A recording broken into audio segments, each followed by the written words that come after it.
안녕하세요. 여러분과 함께 흥미로운 자료 속으로 깊이 들어가 보는 시간입니다. 오늘은 우리 특히 젊은 세대들이 많이 느끼는 것 같은데요. 완벽해야 한다는 그런 압박감에 대해 이야기 나눠보려고 합니다. 네, 안녕하세요. 정말 요즘 주변에 봐도 그런 고민들을 많이 하는 것 같아요. 보내주신 자료 서문을 보니까 심리적인 어려움 때문에 전문가 도움이 필요한 젊은이 비율이 벌써 20%를 넘었다는 통계가 있더라고요. 이게 그냥 단순히 개인의 나약함 이런 문제는 아닌 것 같다는 생각이 들어요. 맞아요. 그게 참 안타까운 현실이죠. 사회 전반적으로 끊임없이 최고가 되라, 완벽해야 한다. 이런 분위기가 너무 강해요. 그러다 보니까 자꾸 남하고 비교하게 되고 또 스스로 부족하다고 자책하고 결국 에너지가 다 타버리는 거죠. 번아웃이라고 하잖아요. 서문에서도 지적했듯이 이건 그냥 개인 차원을 넘어서는 사회적인 현상으로 봐야 할 것 같습니다. 네. 그래서 오늘 저희가 살펴볼 자료들이 바로 이 완벽주의의 문제점을 좀 깊이 파헤치고 그 대안으로 대충 살되 밥값은 하자. 이게 처음 들으면 약간 싶을 수도 있는데 이런 현실적인 삶의 태도를 제안하는 글이랑 또 법률 스님 증문즉설 유튜브 영상 클립들이에요. 아, 그 바크처 철학이요? 흥미로운 접근이네요. 네, 그렇죠.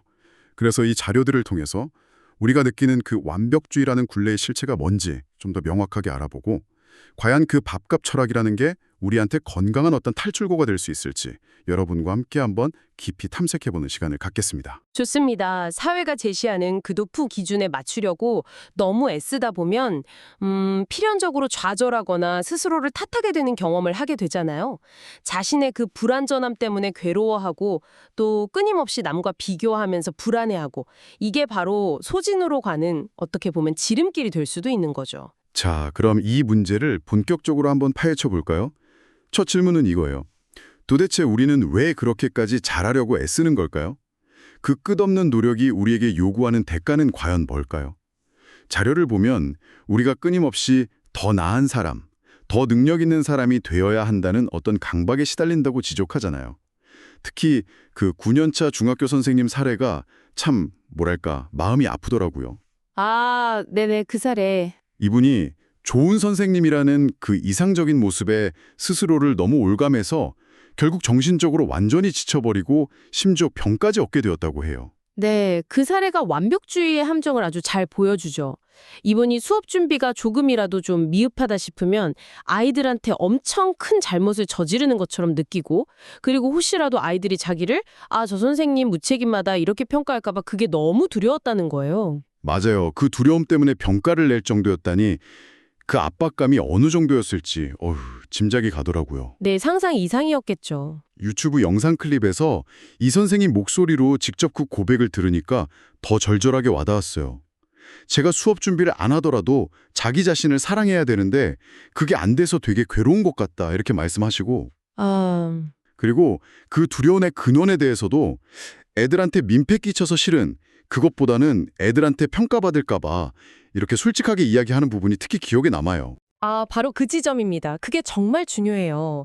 이 교사분의 그 고통의 핵심에는 결국 타인의 평가에 대한 어떻게 보면 좀 병적인 두려움이 있었던 거죠. 학생들한테 지식을 효과적으로 전달하는 그 교육자 본연의 역할 수행 그 자체보다도 외부로부터 저 선생 무책임해 이런 부정적인 평가를 받을 가능성 이걸 훨씬 더 견디기 힘들어했던 거예요. 역할의 본질이 아니라 평가에 집착하게 되는 거군요. 그렇죠. 역할의 본질이 아니라 그 역할에 대한 평가에 과도하게 집착하게 되면 결국 스스로를 일종의 정신적 감옥에 가두는 셈이 되는 거죠. 자료에서도 정확히 이 점을 짚고 있고요. 그래서 이 선생님께 주어진 조언이 처음엔 좀 충격적일 수도 있겠다 싶었어요. 텍스트하고 유튜브 영상에서 공통적으로 제시된 해법인데 어떤 조언이었죠?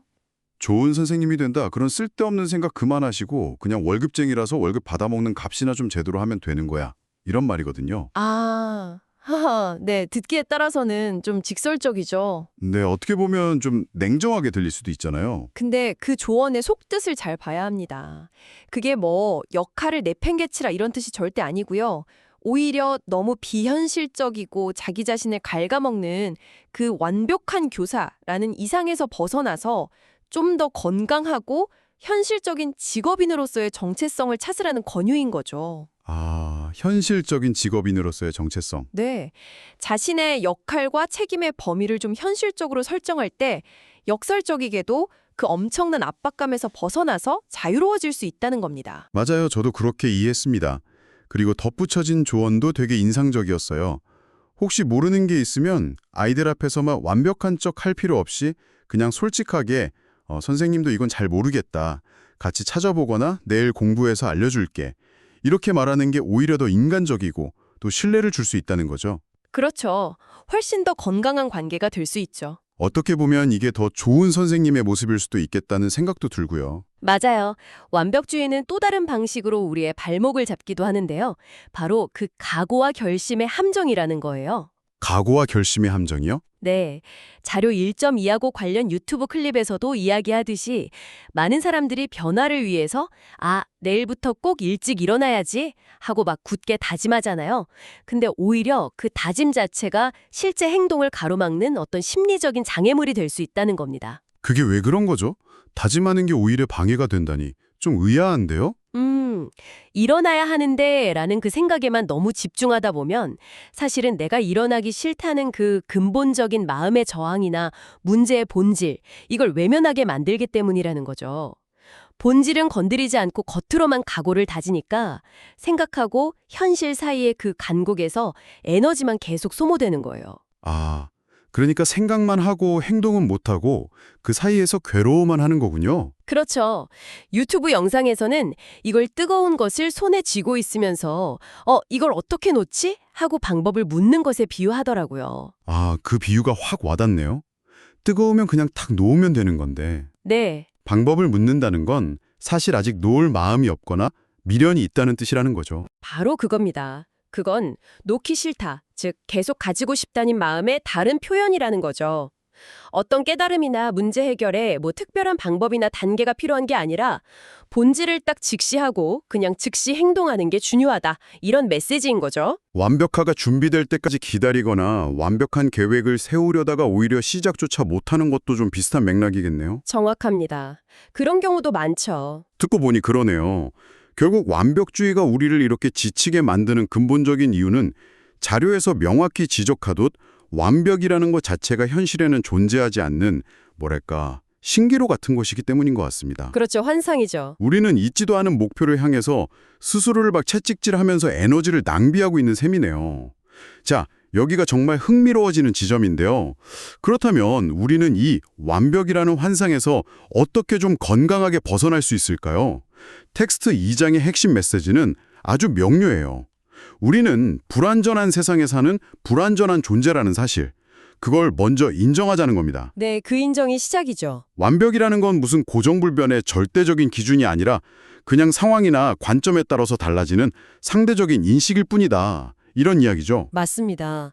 그리고 완벽주의가 우리에게 심어놓은 또 하나의 큰 오해가 바로 노력은 배신하지 않는다. 즉, 노력하면 반드시 성공한다는 그런 믿음이에요.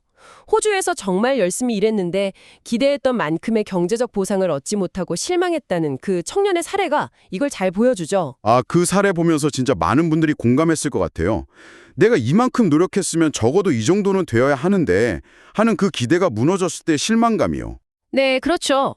근데 중요한 것은 자료하고 유튜브 클립에서 공통적으로 강조하듯이 노력하면 성공한다 이거하고 노력하는 것이 성공할 확률을 높인다는 거, 이 둘은 엄연히 다르다는 사실을 인식하는 거예요. 아, 확률을 높이는 것과 보장하는 것은 다르다. 네. 노력은 성공 가능성을 높이는 아주 중요한 변수이지만 그렇다고 해서 결과를 100% 보장하는 무슨 마법 지팡이는 아니라는 거죠. 그러니까 결과에 대한 지나친 기대를 좀 내려놓고 노력하는 그 과정 자체에서 의미를 찾는 태도가 필요하다는 겁니다. 성공만이 유일한 목표가 되면 과정은 너무 고통스러워지고 결과에 따라서 내 자존감마저 막 흔들리게 되니까요. 맞아요. 그게 문제죠. 타인의 불완전함을 받아들이는 문제도 좀 비슷한 맥락인 것 같아요.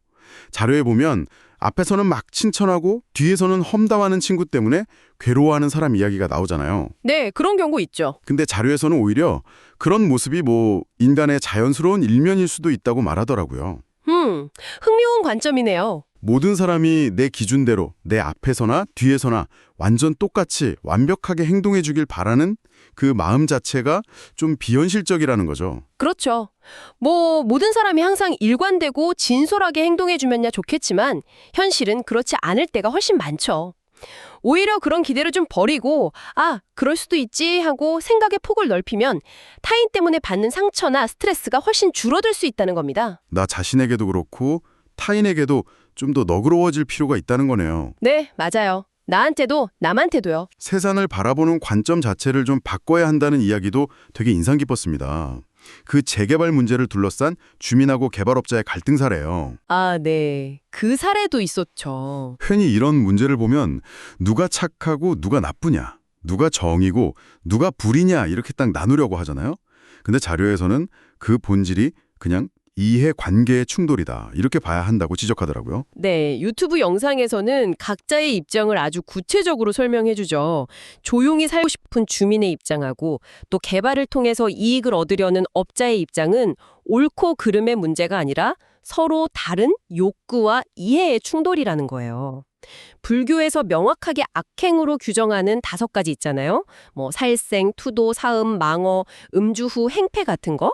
이걸 제외하면 세상의 많은 갈등은 사실 누가 옳다가 아니라 서로 입장이 다르다는 관점에서 이해할 필요가 있다는 거죠.